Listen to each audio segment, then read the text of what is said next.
sini Bung Karno akhirnya memimpin pergerakan. Setelah memimpin, beliau yang baca teks proklamasi. Terus dia jadi presiden. Nah, Ken Arok menyusun sendiri konsep perjuangannya itu. Harus membunuh Bu Gandring, harus buat keris Bu Gandring, harus pendekatan dulu dengan Ken Dedes, harus begini. Jadi dia lengah 1 detik aja gagal. Ken Arok. Dia sendiri yang melaksanakan sebenarnya. Dan dia jadi raja. Dan nama Ken Arok Soekarno ini hurufnya sama. Betul 8. Iya, hanya diwalik-walik ini hurufnya. Tersisa 3 huruf, 7. SK dan U. Tersisa 3 huruf. Ken Arok Soekarno. Ini hurufnya diwalik-walik aja. Duh, iya, Pak. Iya. Diwalik-walik. Tersisa 3 huruf. Jadi kalau dimulai dari Empu Sendok ya, sampai nama-nama raja di Singosari sampai sekarang yang sama cuma 2 orang ini. Ken dan Soekarno yang sama itu. Dan lahirnya di tempat yang sama, matinya dikubur di tempat yang sama. Walaupun Bung Karno tidak menghendaki. Lahirnya di mana sih, Pak? Di situ sama di situ. Itu artinya kebangkitan. Nah, 45 dengan persis sama. Nah, makanya setelah Ken Arok kan di sini ada Anusapati, Tojoyo, Ronggoluni, baru Kertanegara. Ya, karena 5 tahun Ken Arok. Tapi setelah Bung Karno, ya, Pak Harto, Bung Karno 20 tahun, 3 orang di belakang. Habibie, Gus Dur, Mega, persis. Ini di tengah 3 orang ini. Ya. Anusapati, Tojoyo, Ronggoluni. Karena Ken Arok cuma 5 tahun. Tapi karena berumur 20 tahun, setelah itu Pak Harto, 3 orang di belakang. Habibie, Gus Dur, Mega. Jadi siapa Pak Harto ini? Kertanegara. Jelas itu sudah. Besar itu Kertanegara itu. Besar. Nah makanya ini kalau bicara bebas ya, mengaku itu PI ya. Nah ini pernah SBY itu merasa Raden Wijaya.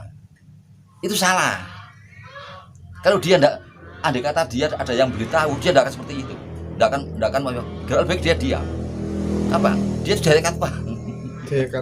Setelah turunnya Kertanegara, Pak Harto ini ya, untuk Mojopahit ada Kediri di sini.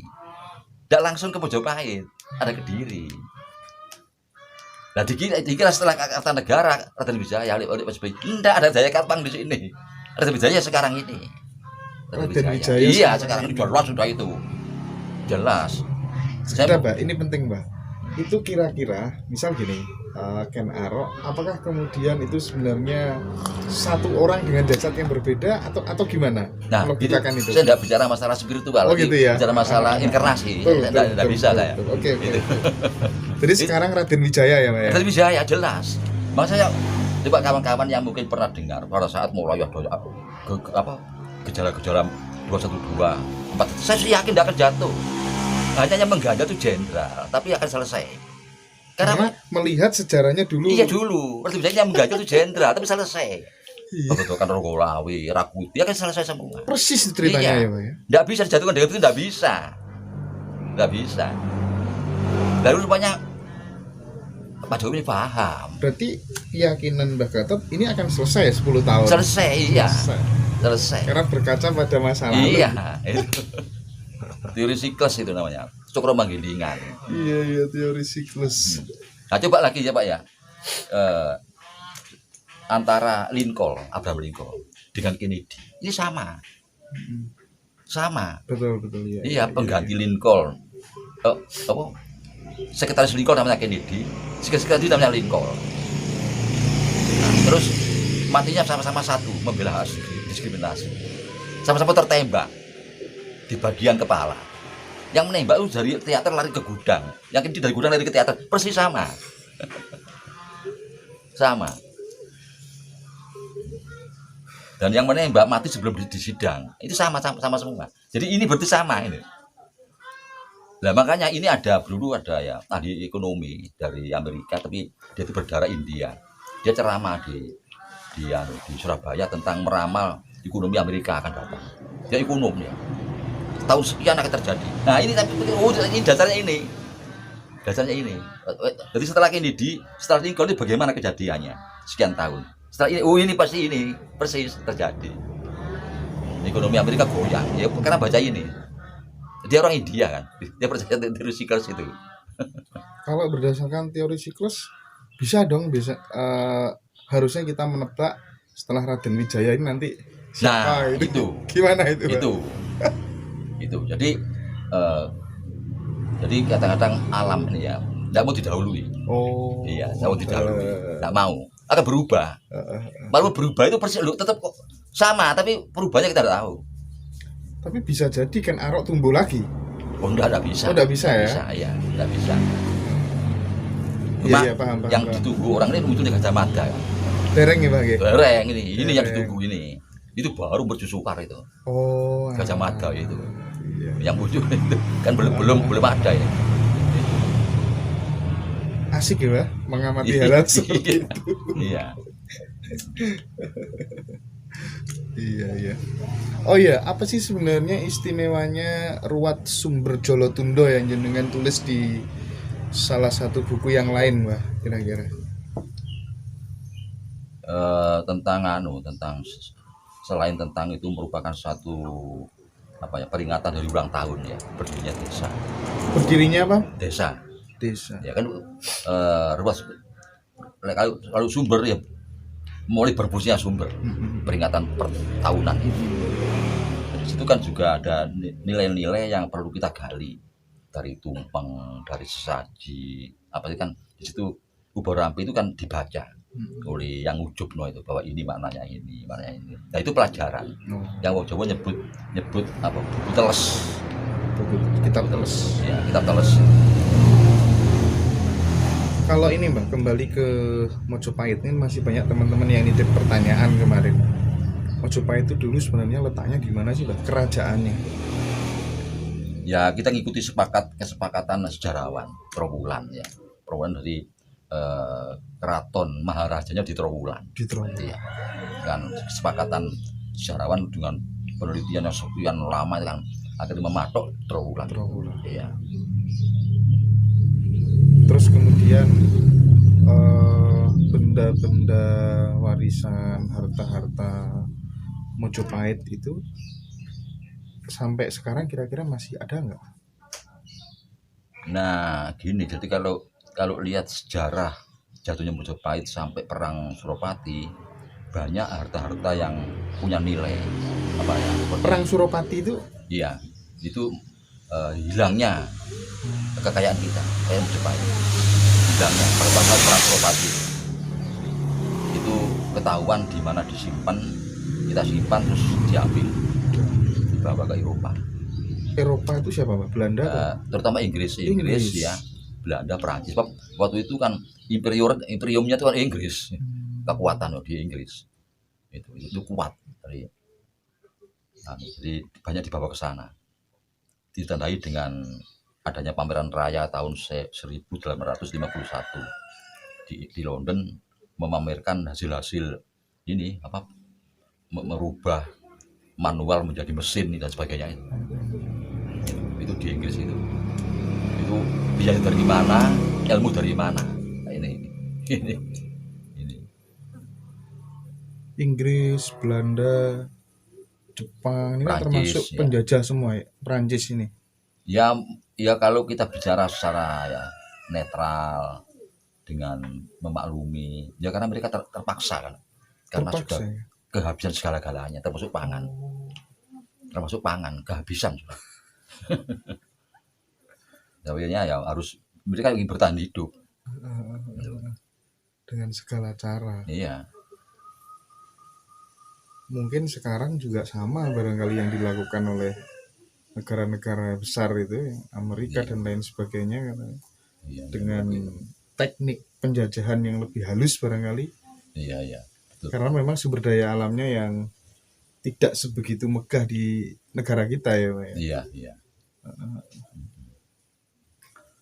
Apalagi sekarang kalau saya tidak banyak mengikuti ya tentang tambang, pengganti bahan bakar atau energi yang diperbarukan itu sudah sangat rumit. Kalau saya tidak mampu mengikuti seperti itu, tapi katanya memang di sini gudangnya ya, energi yang diperbarukan itu ya. sampai di usia saat ini, usia berapa tahun Mbak Gatot? 75. 75 tahun ini kira-kira berapa buku yang Mbak Gatot tulis? Ya enggak banyak ya, cuma berapa paling ya 20-an. Terus saya dulu senang nulis tahun-tahun 87, 88, 89 di Jawa Pos artikel itu. Oh gitu. Terus gara-gara istri saya meninggal, saya mandek sudah sekian tahun, nulis lagi sudah ada terima. Sudah tahu cirinya, saya tahu. Tahu ciri Jawa Pos menerima artikel yang bagaimana, saya tahu ciri, saya ikuti dari bahasa kan. Campuran bahasa asing. Wah, itu ditoleki. Tapi di sebagian buku saya sering melihat judul-judul ada Sidoarjo, Kota Sungai Kuno dan lain sebagainya. Apa istimewanya Kota Sidoarjo dilihat dari kacamata sejarah? Satu ya pembentukan, jadi terbentuknya Lembah Hilus Duta Berantas itu unik, bahkan mungkin Nusantara tidak ada terbentuknya daratan Lembah Hilus Duta Berantas ini unik memang. Tadinya kan semacam teluk, Sungai Berantas itu sangat besar sekali. Nah, akhirnya teluk ini lama-lama akan mengendap. Nah, mungkin Jawa dan Madura ini masih sambung. Nah, si aliran Sungai Berantas ini membentuk teluk sampai akhirnya menjadi Selat Madura ini.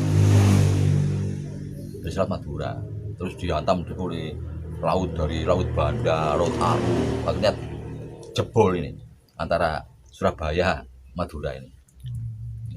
Terbentuk. Itu unik. Nah, akhirnya tempat ini tempat yang subur. Jadi dengan material dari 9 gunung, berpekat sungai, berpekat laut, akhirnya terjadi gelombang pasang surut, kena unsur hara dari hujan. Akhirnya daerahnya ini daerah bagus, daerah estuarin yang banyak tumbuh pohon-pohon tanjang, mangrove itu, dimana ikan di situ sangat ideal untuk tempat tinggal, sehingga ikannya enak. Nah, ini kan jadi rebutan jadinya nih. Iya. Ikannya udah terkalahkan itu. Beda sama yang lain. Kalau dilihat dari kekayaan bahasa itu kan, misalnya kita sendiri orang Jawa itu. Orang Jawa itu bilang aku itu kan macam-macam ya, ingsun, dalem, ulun, ulo. Bilang beras saja, kalau misalnya orang Inggris paling hanya punya rice gitu kan. Kita sangat detail. Bangsa dengan bahasa yang sangat detail, gabah kalau masih di sawah, ya kan? Beras, nasi, itu menjadi barangkali salah satu syarat kekayaan bahasa dan lain sebagainya untuk menjadikan Indonesia pemimpin dunia mungkin ya. Mungkin begitu, ya. Jadi lebih kaya. Jadi dari segi sastra kita ini lebih kaya. Dari sastra.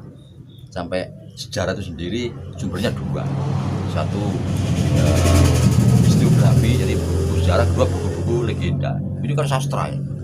Sastra yang sangat indah dan rumit, ini padat isinya, cuma sulit dijebol, sulit dimengerti, saking rumitnya sastranya itu. Gitu ya. Gitu. Jadi betul, jadi menyangkut nama-nama benda aja kelihatan. Iya. Apalagi seperti nama-nama dusun, tidak ada nama asing. Tidak ada nama asing, semua nama lokal dusun. Dari nama-nama pohon, binatang, kejadian, kan nama lokal semua. Cuman karena memang sudah ditutupi sejarah masa lampaunya, trilogi politik, ekonomi, dan budayanya, akhirnya kita terdoktrin menjadi bangsa yang kerdil. Iya. Tidak pede terhadap diri kita sendiri. Betul. Bahkan kita mau menyampaikan jati dirinya sebenarnya itu segan. Karena berhadapan dengan raksasa. Betul. Jati diri kita. Satu contoh ya. Kita kan mesti pernah mendengar tentang Bhinneka Tunggal Ika, Tandhana Dharma Mangrua.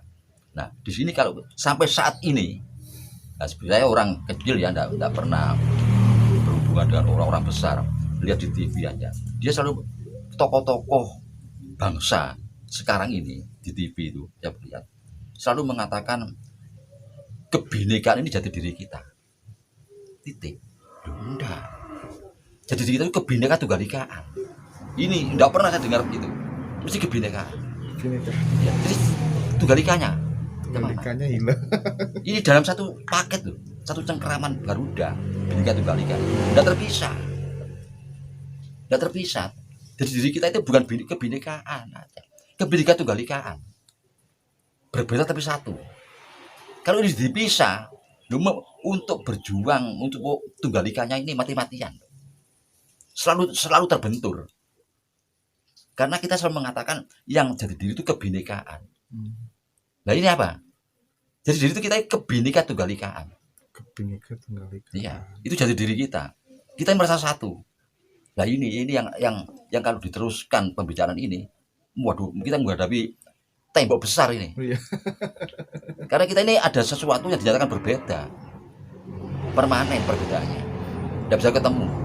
Nah, sedangkan kita mengatakan tidak ada, semua itu satu. Bukan luar biasa ini, luar biasa.